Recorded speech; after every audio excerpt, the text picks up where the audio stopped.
श्री आदिरवाष्टकं देवराज्यमानपावनाग्रिपङ्कजं देवराजसेव्यमानपावनाग्रिपङ्कजं व्यालसुयज्ञसूत्रमिन्दुरं शेखरं कृपाकरं नारदादिभोगिवृन्दवन्दितं दिगम्बरं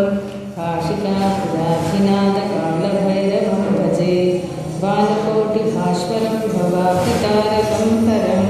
नीलकण्ठमेषितार्थदायकं त्रिलोचनं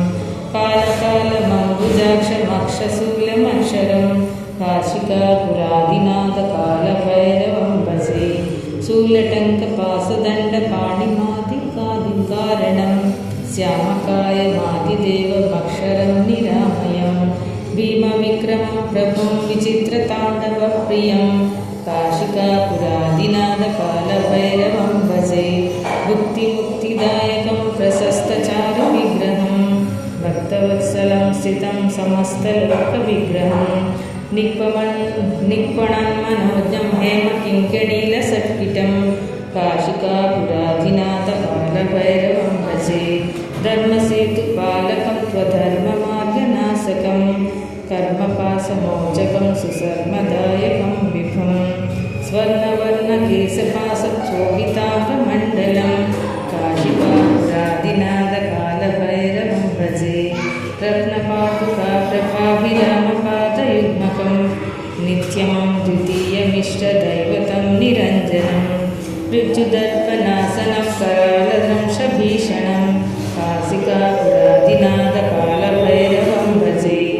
अट्टशूलभिन्नपद्मजाण्डकोशसन्धितं दृष्टिपातनष्टपापजालमुग्रनाशकं नाशनम् अष्टसिद्धिदायकं कपालमालिकाधरं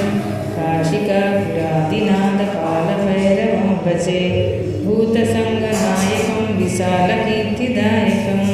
काशीवासिश्लोकपुण्यस्पापशोधकं विभुं नीतिमार्गकं विदं पुरातनं नृपं नीतिमार्गकोविदं पुरातनं जगद्गृहं काशिकापुरादिनाथकालभैरवं भजे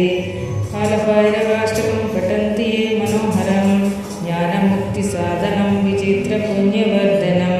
शोकमोहदैन्यलोभकोपतापनाशनं ते प्रयान्ति कालभैरवाग्रिसन्निधं ध्रुवम्।